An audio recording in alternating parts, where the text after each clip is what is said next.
To add or edit a widget on your dashboard, find the dashboard that you would like to edit by navigating the top left-hand corner and then go click on Edit Dashboard.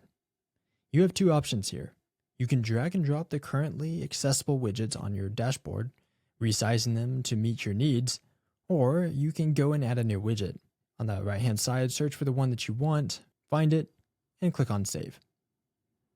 If you have a blank spot, and if the widget is small enough, it'll fit in that section. However, if you add a larger widget, such as contact count, and we do a table, it will show up closer to the bottom of your widgets. It should scroll down to the bottom so that you can find it. And if not, scroll on your dashboard to the very bottom and find and resurface and place it in the area that you'd like. And always, you can resize to fit your needs and click on the three little dots to duplicate, delete, or edit current widgets on your page.